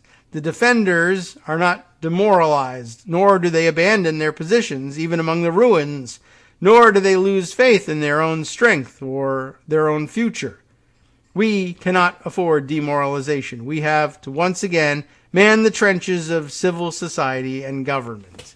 Gets a little more vague there at the end in the conclusion, but interesting and a good setup and a reminder that Yeah, maybe there was some element of this, or even all the elements of this, taken for granted over the years. It just seemed like there was certain things that couldn't be rolled back. But of course, everything can be rolled back. And as many people pointed out over the weekend, and I don't know if I saved any of the pieces that were about this, because I should have, because they would make a good point, but I felt like they were making the point we've been making all along, which is that, yeah, technically speaking, the court always could just overrule anything and they didn't have to give any reason for it. And I feel like we've kind of beaten that to death here on the show, except there's still people just sort of waking up to that fact. There's a lot of, well, if the courts can overrule Roe, then they can overrule anything. And maybe we should look for the possibility that they will overrule just about anything. Not just things that are identified as natural outgrowths of having overruled the basic privacy rights of Roe, like Obergefell and Griswold and others, but just anything. Like if there's no real value to precedent and you're not embarrassed of turning things on their heads, then, you can do anything that comes along. And people are just sort of realizing that, and it's kind of weird that this seems new to people. By the way, breaking news on the Supreme Court front, it's happened. It's been a while already, 9:30 or so, when this came across the wire, that the Supreme Court has not issued an order today yet then in the Moore versus Harper case, the North Carolina case raising the independent state legislature doctrine.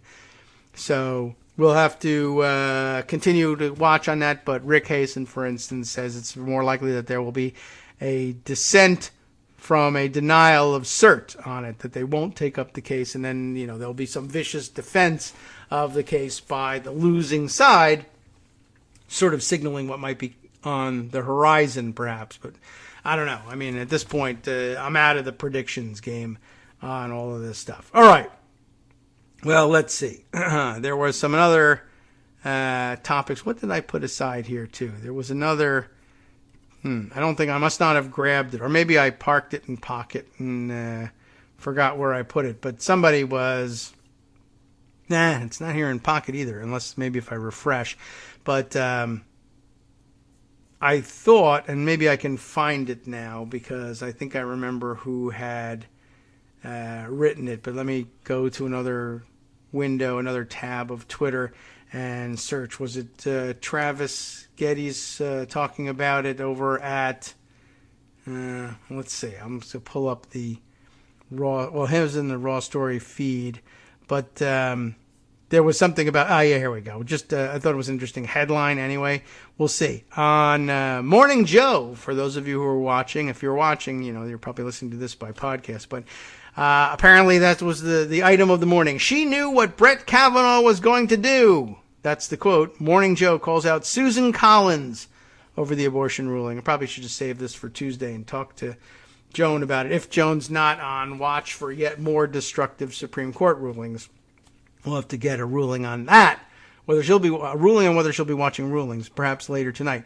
But Travis Getty's covering this, and good. I'm glad to see people calling her out on it. I don't know if it's going to make any difference, but you might as well call out. The words don't cost you much. Susan Collins lamented that she felt misled by Supreme Court Justice Brett Kavanaugh during his confirmation hearing, but Senator Amy Klobuchar and MSNBC's Joe Scarborough expressed doubt. Kavanaugh and other justices, of course, assured senators during their confirmation that they believed Roe v. Wade was a settled matter, but then signed on with the majority in last week's ruling that struck down the landmark abortion rights ruling, and Klobuchar said she was outraged. I'm more than disappointed, as you've discussed all morning.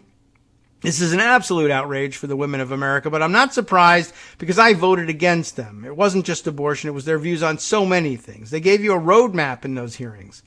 Now, I will say that in the actual hearings, which you just played, they said things similar to what they must have been saying to Senator Collins, and it appears they doubled down on whatever they told her. So I wasn't at the meeting in her office. I don't know what either of them said to her. This is about an election. It's about taking this anger, and this is the part that people don't really like to hear, but true. You always say, don't get mad, vote, get mad, and vote, Klobuchar added. It's taking the anger about how these 6 people, see a different number now, can make a decision for the women of America because they are pissed and they are going to vote, and that's what this is about. So, all right, without getting too far into that part of the messaging, I just thought it was interesting to call her out and say, look, you really couldn't have missed it. I saw Manchin try to make this claim, too, over the weekend, and my commentary on it is this. I imagine it's just a thing you say when you're a senator to deflect all the responsibility, and most people will take it as an answer, and the newspaper people will say, I've got my quote, I'm out of here, and they don't want to follow up, they don't need a follow-up. And most people, because if the follow-up isn't asked on camera, most people who are watching it on TV don't even think that there could be a follow-up. Thankfully, our viewers always have follow-up questions, but that's what makes watching television or anything incredibly frustrating for you and me, that other people don't think to ask these questions. But quite honestly, if you couldn't come to understand what a, lawyerly answer, I suppose, more than anything else, their answers on Roe v. Wade were, then I don't know what to tell you. You just don't qualify as a senator. But as I said, most people are like, well, they said that they told them that, or they said Roe v. Wade is settled law. I mean, how obvious is that? What are your views on Roe v. Wade? Like, if you ask them that and they said, well, it's the law of the land, it's settled law. The follow-up question, as you have learned from listening to the show and we've discussed together for all these years, is that the follow-up is, well, okay, I understand that you say it's settled law, and it is. The problem is that the job you're applying for is one of 9 people who, if you can get 5 votes together, you can say it doesn't matter whether it's settled law. It's now unsettled. That's the job is the power to unsettle it. So I'm asking you, do you plan to use your power to unsettle it? Now they'll say no, but then you have to be able to say, all right, I think I understand that this is a lie. But to be surprised or to claim I'm shocked because they told me this. They told me they wouldn't overturn Roe v. Wade. No, they didn't. No, they didn't. If you asked directly at all whether they would overturn Roe v. Wade, they either said, well, I mean, if you ask them that straight up, are you going to vote to overturn Roe v. Wade? There were 2 answers that these people gave. One, the more honest, believe it or not, was, well, I'm not going to talk about hypotheticals. I'm not going to address hypotheticals, even though it's like, but that's what you do, both as a law professor, you did this. People address hypotheticals all the time. There's no reason why you shouldn't. But that sounds like the sort of thing that a practical-minded person wouldn't do. And so they were able to get away with that one for a while. But then they got coached, I guess, to say, well, would you vote to overturn Roe v. Wade? And they would say, no, Roe v. Wade is the law of the land. It's settled law. I know. Would you vote to overturn it? Well, it's settled law. And then everybody, like the normalizers, where they would ask a question and Trump would say, souvlaki, 35. I'm asking you should we stay in NATO?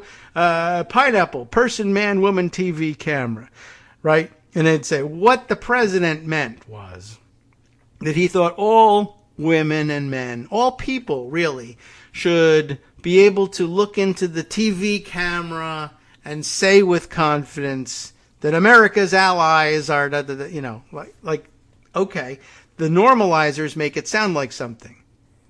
Will you vote to overturn Roe v. Wade? Roe v. Wade is settled law. There you go. And so the newspaper guys say, Kavanaugh says it's settled law, so that settles it. He said the word settled, so that settles the issue. No, it doesn't. The Supreme Court is one of the few places where you can just overturn settled law. And everybody kind of knows that the reason for appointing all of you people in particular was so that you would do that. Donald Trump said it aloud. Everybody else said it as part of a quieter agenda. So can I ask you, despite the fact that it's settled law, I understand that part. Will you unsettle it? Then if they were asked that, they would say, well, I can't. Hypotheticals. We don't know what the question will be before the court. And that's a more scholarly answer. I mean, it's true. We don't know exactly what the procedural posture and the issues presented are going to be in a future case. But, also that the answer is yes, they'll vote to overturn Roe v. Wade if they're presented with the right opportunity.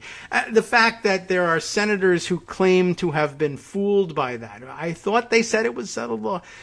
I don't know what you guys thought the Supreme Court did for a living, but it bothers me that you're able to serve as senators in these cases. But I also recognize that there's a certain charade going on here. And the president plays one too. And I guess maybe when we come back, we can talk a little bit about that one and how that one played out over the weekend. Because it's important too, and it's disturbed a lot of people. And although they've moved on a little bit, they'll be thinking about this. And it's important to note what senators and presidents can and can't signal. It's enormously frustrating because it means signing up for allowing yourself to pretend that dumb people are actually smart, and sometimes they're actually dumb, and it's kind of sad. We'll be right back. Sup fam, it's your boy Darwin, aka Darwin_Darko, aka the most reasonable man in America, aka KITM's senior black correspondent. You might remember me from such recordings as Spacemen vs. Space Cadets and We Need to Talk About Joe Biden. Today, I want to bring you good news about that thing you've been struggling with. Do you suffer from giving too much of a damn? Do you turn on the series of tubes and find yourself outraged at the particular way some news organization strung some sentences together only to realize, nope, this is not some fictional hellscape? Well, guess what? You no longer have to accept the life of giving too much of a damn. You can do something about it, because even you, yes you, can be a show contributor. Now I know what you're thinking. Hey, Mr. Most Reasonable Man in America, I'm not some professional podcast talking guy. Don't worry about it. Do you have a smartphone or some other electronic recording device? Well, that's all you need. You too can have a segment where you can read us an important article and give us your take. Read one of your own original essays, or even just give us your commentary on something you'd like to share that's important to you. Fair warning though, side effects may include general punditry, having opinions and hot takes, getting stuff off your chest, and hearing your own voice. If your recording lasts longer than 5 to 7 minutes, please consult kagrox@gmail.com. That's KAGROX@gmail.com.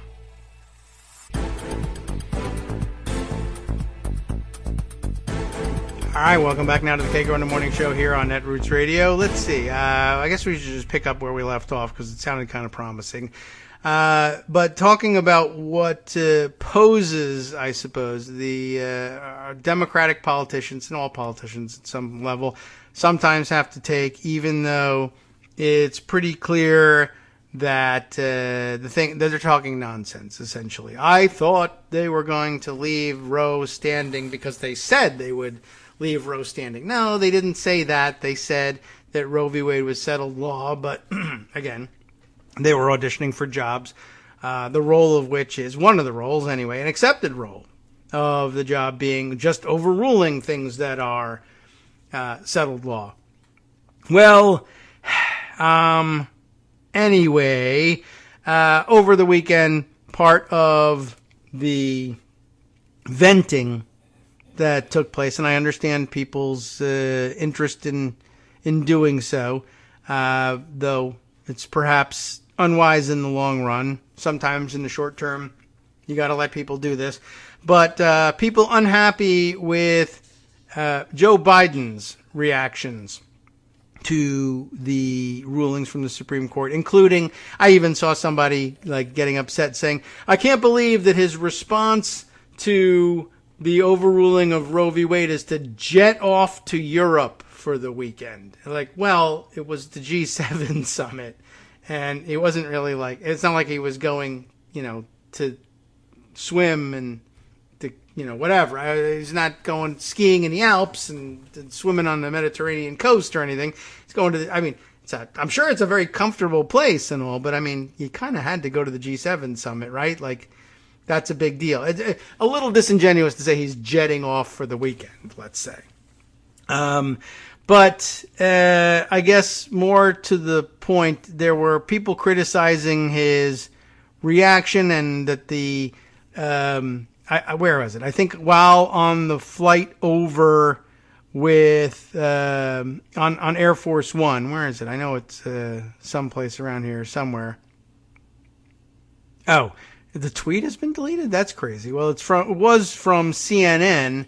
What would that have been deleted for? I have no idea. That did happen, right? The thread or the tweet was about the White House spokesperson, and I'm sorry I haven't become familiar enough with her name yet, and I just realized that's the case, and that's too bad. But at any rate, the comment was that Oh, I don't even remember what the comment was, but basically it was like, well, we're going to have to organize and vote, and but it wasn't, I guess, sufficiently alarmist for some that it didn't really speak to a White House commitment to the defense of abortion rights. Like, lots of activists had all sorts of ideas, which are great. You definitely want to be brainstorming ideas. Some of them will work, some of them won't.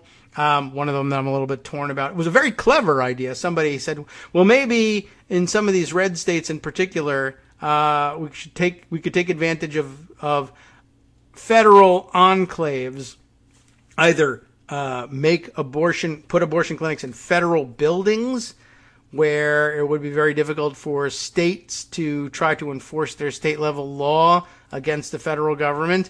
But even more inventive was the idea that, well, maybe Indian tribes would want to put abortion clinics on their tribal lands and thereby make abortion services available, and sometimes in states that are very deep red areas, and it might very well ban abortion, or maybe already did it with some of these trigger laws that they had in place, some of which are extraordinarily bad ideas and very poorly written, probably because they thought they'd never be triggered. But anyway, I digress from the idea of putting these abortion clinics on tribal land. And like I said, I'm a little bit hesitant about that one. And it turns out that it was the case that, yeah, some of the tribes were like, no, we don't want to do that. And they may have, I don't even know what their reasoning for it is, but it doesn't matter. It was kind of like, hey, will you bail us out and do this thing that will make you, in your state, probably extraordinarily unpopular and maybe subject to physical attack? And the answer was no. It might also have been, for all I know, it may also have been that they were, themselves opposed to abortion rights. I don't really know where they stood. They didn't explain themselves and didn't have to. It was more than a little presumptuous to say, hey, well, let's just do this with Indian reservations. Hold on a second. Why don't we... It's a great suggestion. And make it so that you can open the door in case the residents of the reservation hadn't thought of it. And that is an interesting idea. Their focus was probably on other things, but I guess the thinking was, well, casinos, right? That was something that, casinos, abortion, same, right? No, they're quite different, in fact. So anyway, the point, I guess my only point in bringing up the Indian reservation part was, you can't force anything. So maybe stop pushing on that. But then they shifted to federal lands elsewhere that weren't Indian tribal lands. And, okay, there's more opportunity there. But I guess there was not sufficient pushback in the minds of some of the activists most closely following it, or who felt the decision more deeply than, or even people who just felt it about average deeply. Just thought the White House really didn't do enough. And then I guess there was some pushback, right? Also, people asking, what about eliminating the filibuster, at least for codifying Roe v. Wade? Sometimes people talked about that. Maybe that should be the answer. We'll codify Roe v. Wade. And of course, you could try and do that. I mean, I guess you would maybe use a different terminology for it now. Like, you don't codify Roe v. Wade. Roe v. Wade's been overturned. But certainly the principles that were expressed there could be, passed in statute. If, of course, you were able to get it through a filibuster in the Senate, which you wouldn't be able to do unless, of course, you had a carve out of some kind for this. And people have been talking about that, or carve-outs for other things, or just eliminating the filibuster for quite a while. And, of course, we're reminded, well, there's Manchin and Sinema, and they may or may not be willing to go along with it. All their rhetoric has been, no, nothing can make me change my mind about this. But I remind you that it was also the rhetoric of how many Supreme Court justices who said, no, Roe v. Wade is not in danger. It's settled law. Well, that turned out to be garbage when the moment changed. So is it possible that the moment could change for Manchin and Sinema? Sure. I mean, it might be a hell of a long shot. I wouldn't bet very much money on it. But I would also say, don't not ask. Anyway, I guess the proposition was made to the White House as well? Would you support some sort of filibuster carve-out? And what about expanding the court? That, too, a much talked about option. Put more people on the court and dilute the conservative majority, as you may very well have every right to do. And what about those two things? And both either rejected or maybe a lukewarm reception from the White House. And, well, first I was pointing out, well, you know, they're both legislative branch decisions, really. Expanding the court would require a statutory, an act of Congress expanding the court. Doesn't require a constitutional amendment or anything like that. Just a simple, straightforward judicial act, as they usually use. They usually title them when you're defining things like that, size of the court or establishing a new federal circuit court of appeals or something. So, but that would be up to the Congress. He could sign it or veto it, I suppose. So maybe that's the question you want to ask him. And the other question being codifying Roe, right? That too, obviously, a legislative branch decision. And you could sign or veto that as well. But, there's really, it's not really a presidential level decision, except in the sense of, well, you're the head of your party. Will you be calling on members of Congress in your party, or all members of Congress, indeed, to do something like this? And the answer appears to be no, and that's a problem. And people were pointing out, well, even if it's a legislative branch decision, why put a damper on things? Why not cheerlead for it and encourage action rather than saying, the president's against it, so maybe I won't bother to do it? It becomes an excuse for Democrats who are focused elsewhere or who are genuinely opposed to doing any of these things for whatever reason to say, well, the president's against it, and so I'm against it too. And, there's some truth to that.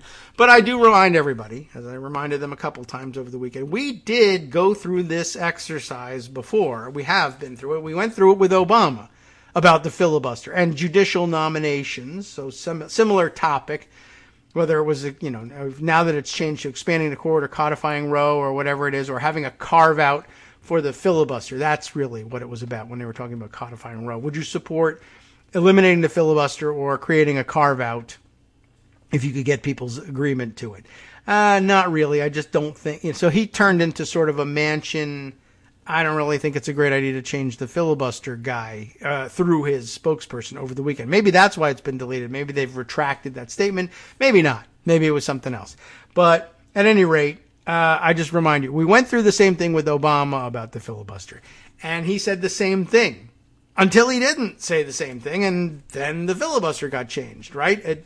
From 2009 through most of 2013, Obama, when asked about these things, said, no, I think we need to work around it. We can't be changing the filibuster. I don't think that's the right way to go, et cetera, or we shouldn't be doing this or that, the other thing. And then it became clear, well, like when the Senate finally came around to saying, that's enough, we're going to do it. Well, there was no point at which President Obama said, no, don't do it. I said no, and now you're doing it. No, I refuse to accept it. Of course, it wasn't up to him to accept, for one thing. It was an act of the Senate, and he had no say in it. And he shouldn't have been talking about it the whole time. And he kind of tried to dodge it. Anyway, the point is, with Obama, he said no, until the Senate said yes. And then he said, you know what, yes. And then Obama all of a sudden found that it was a pretty good idea now that the pressure was off him and he didn't have to be steering the ship of state or dealing with Senate personalities anymore. He spent the whole first half up to this point of the Biden administration saying, you know what, carve-outs for the filibuster, for civil rights, for voting rights, other things that are of extremely high importance for us, are a good thing, and we should. I advocate for them. We ought to be doing it. The filibuster is a Jim Crow era relic, and we should be getting rid of it, or at least curtailing its influence so that we can pass voting rights legislation. He may very well have eventually come around to say the same thing about codifying Roe v. Wade or whatever other suggested reactions might be in the offing, and he was fine with it. But for the bulk of his presidency, he said he was not. So I think that there's a position that Democratic presidents kind of adopt to say, I'm just not going to say anything to antagonize Manchin and Sinema and maybe some other people if I don't have to, because after all, it's not up to me. But if I say that as my answer, they'll feel singled out, and then things get worse. And you know how Manchin is. If you actually tell people what you think about Manchin without even saying anything bad about it, well, you know, Senator Manchin has some hesitation about this. Manchin gets all how dare you? You called me out. Now I'm going to vote against you. Even if I wanted to vote with you, I'm going to vote against you because you said my name. He's that kind of guy.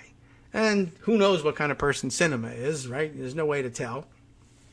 But by the same token, there's no way to tell that they won't change their minds about these things either. I just wanted to point that out, that we've been there before, and Obama felt he had to play a certain role in this, and I think Biden, Obama, they're very similar in that respect, and he probably thinks there is a role he has to play here too, and I wish he didn't feel that way because it was of no particular use when Obama played it, so I would have thought that he would have maybe learned that lesson, but perhaps he did not. Similarly, Joe Hagan, Vanity Fair writer, not the podcaster Joe Rogan, the mistake I made last time, pointing out, as Greg brought to bear earlier in the show, people are angry and hopeless, as he says, in the face of congressional math.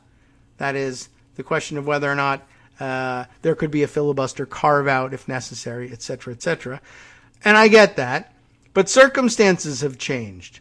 I think it's worth applying fresh pressure on Sinema and Manchin to kill the filibuster. And they may not go along with killing it generally, but a carve-out, maybe. They've always said no, and there's nothing that could possibly make them do that. If there's anything I could imagine moving Sinema, it would perhaps be this.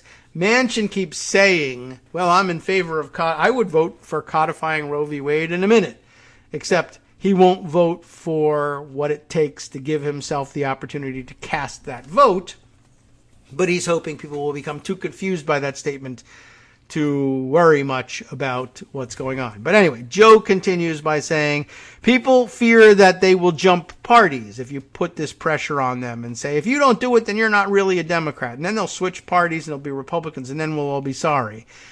Yes, briefly, that's true. People do fear they will jump parties and that Dems will lose power. But as Joe points out, Dems are possibly about to lose power anyway, and they would be, if they did jump, they would become the two weakest members of a radical Republican Party instead of the two most powerful in the Democratic Party.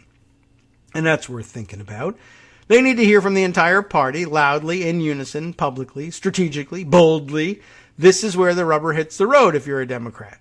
If you won't protect the rights of women and, by the way, along with everybody else, gays, people of color, and the right to vote, and I think we prefer to say LGBTQIA plus community now rather than shorthanding it with gays, but okay, we know Joe's there in spirit. Well, if you won't protect all those rights, why are you a Democrat? If Democrats are going to get swept out of Congress this fall, and we might pause for a moment to say, we might not. We might actually win. Why not keep fighting? And it's certainly not something that Joe Hagan would disagree with. But if Democrats are going to get swept out of Congress this fall and lose the presidency in 2024, if that's the big fear, right, then what's the risk of making radical moves right now? Now is the time for bold risk. Call Manchin's bluff. Or better yet, approach it by saying, I don't think Manchin's bluffing. I think circumstances may change, and he might, very well say, I will tell you this. Manchin has said, I am shocked. I'm stunned. They told me it was settled law. Well, okay. Right. Like I said, you always said you wouldn't do anything, and I can't tell you anywhere. Read my lips. I'm not going to vote to change the filibuster. Okay. Right. But then, you're just said, I'm stunned. Justices and people who are up for becoming justices told me they would not do this, and then they did it. Now, my world's been turned upside down if we think he really cares about abortion. And he might not. He might not. But if he does, if that's genuine, well, all things being equal, as they say, he said, I'm never going to vote to do anything to get rid of even part of the filibuster. But now that all things are no longer equal, I hate to frustrate you with the question, but if I put it delicately enough, do you see now that like the fundamentals have changed? You wouldn't be a hypocrite, or at least not a terrible one, if you said, look, I know this might make me look bad, make me look like I'm changing sides, but I said I was never going to change the filibuster because I believe that it maintained a certain consensus in Washington, and that consensus has now been destroyed anyway by people who lied to get into positions of power. Now I am in a position of power. I need to exercise that power. I know that's not really a Manchin kind of a thing. But anyway, there's an alternative way of putting it to call Manchin's bluff, or telling him to, I need my censoring horn, telling him to off if he won't help. You know what word might fit in there. Put 1 million women on his doorstep, if that's what it takes. He goes on to say, when Beto O'Rourke stood up in front of the Texas GOP and called them out on their BS face to face, he showed what needs to happen right now across the country to anyone who stands in the way of women's rights, which are supported by the majority of America. Make life for Manchin and Sinema a public embarrassment and a living hell. Well, wait a minute. Hold on a second. Get in their faces. Call their bluff. Make them understand what's at stake. F their political careers. This is the future of the country. Okay, well, we get a little strident about these things. I'm saying, though, that there may be room for reopening the discussion, to put it mildly, with Manchin and Sinema. And maybe the way to do it isn't, immediately escalating to 11 and saying, get out of here, you bastards, you're not Democrats. But rather saying, do you think there's a possibility here? And maybe doing it quietly and behind the scenes. They seem to love that. And saying, I understand the position this puts you in, and I understand that's going to make you feel like you're flip-flopping.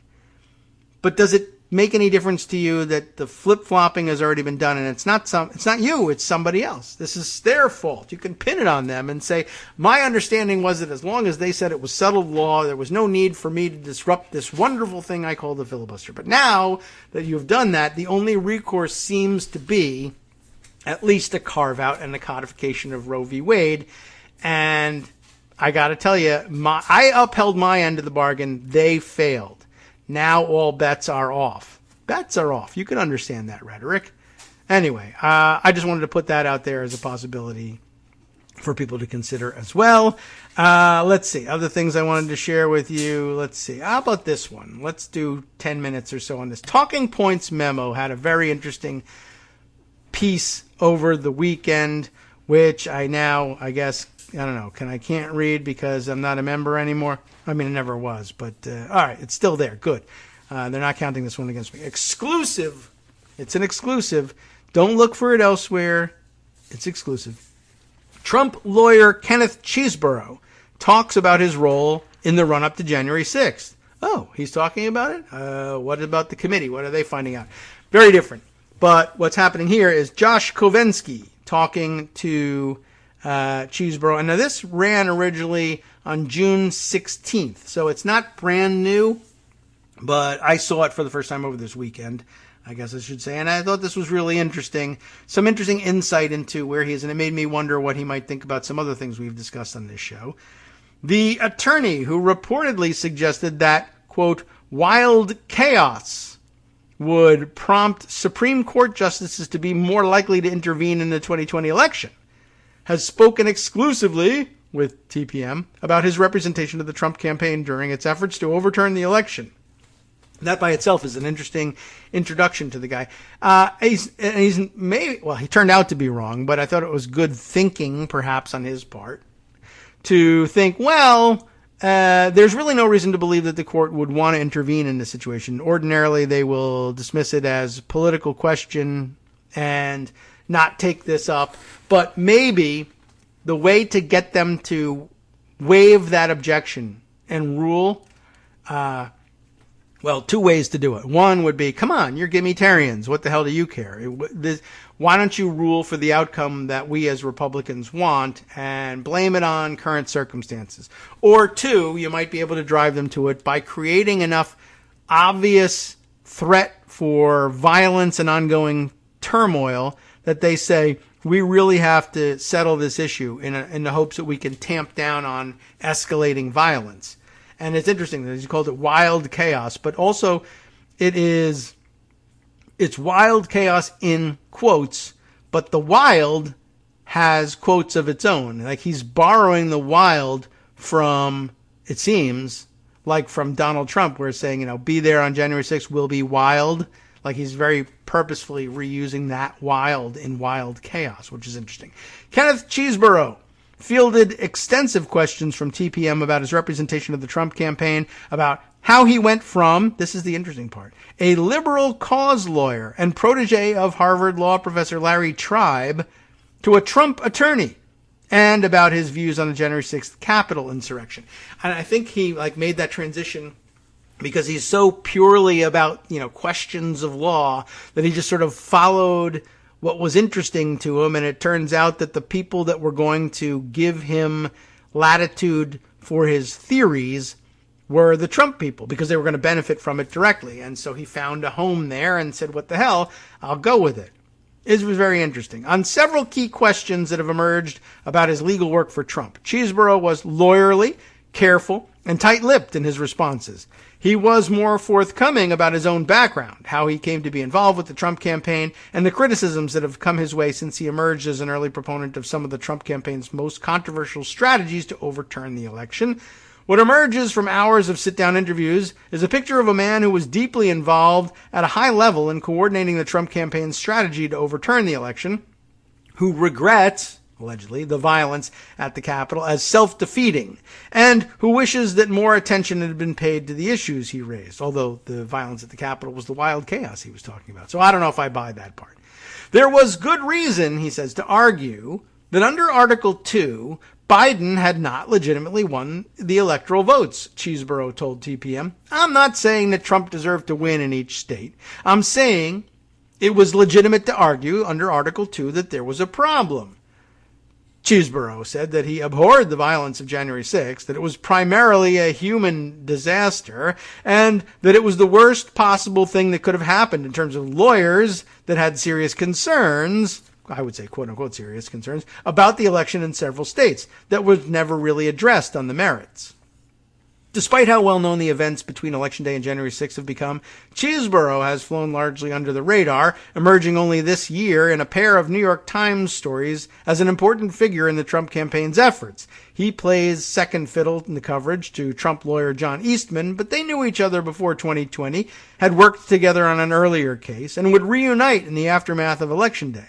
It was Cheeseborough who appears to have first advocated for alternate slates of electors, with an eye on January 6th as the make-or-break date for Trump. While Eastman has become a national figure, Cheeseborough has remained in the shadows until now. While a student at Harvard Law School, Cheeseborough received a prestigious position as a research assistant to liberal lion Larry Tribe. Cheeseborough worked in that role alongside future Supreme Court Justice Elena Kagan and a young Jeffrey Toobin, the prominent legal journalist and a guy who has other problems. I spotted the Tribe connection on Cheeseborough's LinkedIn profile a few weeks ago. When I reached out to Tribe to inquire about their relationship, Tribe said he only learned this year that his former mentee had worked for Trump after reading a series of memos published in February by the New York Times. He was stunned to find out what had happened. I'm not going to go into that background right now, although that is very interesting. But back to the election issues. Cheeseborough told TPM that his work for Trump began with a request from an old friend of his named Jim Troupis. You heard about that guy last week, who contacted him on November 10th, 2020. Could he help out on the campaign's litigation in Wisconsin? Troupis, a former Wisconsin judge whose law firm was hired to draw the state's radical post-2010 gerrymander, was repping Trump in the state. Cheeseborough agreed to help with a lawsuit that sought an extraordinary remedy, which has now become familiar, disqualifying hundreds of thousands of ballots in the state's two most Democratic counties. He sent Troupis a memo laying out the alternative elector scheme for the first time on November 18th, per the New York Times. That memo would set the course for the Trump campaign's post-court approach, which intensified the following month. What I found very interesting about this, and we'll read perhaps more about this, or you should read it when you get a chance. It's good background stuff. What I found most interesting about it was that he really did sort of give the impression that he was less an ideologue than he was about saying, hey, I've developed this theory. The theory being that, independent state legislature theory kind of thing, that we can turn things around, that the fact that the Electoral Count Act, contrary to the 12th Amendment, as Armando would have it, gives us the opportunity to object and gives Congress the chance to vote on an opportunity to turn things around and invent new procedures if necessary, means the election's not final until we can get this thing through, until they can get this thing through on the January 6th. And if we can prevent it, we can prevent the whole thing. That's happened. I mean, it's been imagined. He didn't even invent it. If you saw the scene in Fahrenheit 9/11 when they were objecting to the Florida electoral votes, when in 2004, they bring this up all the time and say it's democratic hypocrisy. They objected to electors before. Why isn't that insurrection? Well, it was actually the punching cops in the face and smearing feces on the wall. That was the insurrection part. But never mind all that. But it made me wonder, what would a guy like Cheeseborough think about the challenge of, say, using an opportunity on January 3rd, 2017 to install a new Supreme Court nominee in between the dissolution of the old Congress and the swearing in of the newly elected and re-elected senators, as I suggested Joe Biden might be able to do, but of course they rejected that. NetworksRadio.com. And I understand why. You have been listening to Kagro in the morning. But doesn't it feel like the sort of thing that somebody who just loves the challenge of working out a problem like that might enjoy? Like Ken Cheeseborough. I just had that thought over the weekend. Maybe we'll discuss it a little bit more. But if you're ready to move on to someone else's take, you couldn't be in better hands than those of Justice Putnam, who brings us the West Coast Cookbook and Speakeasy next.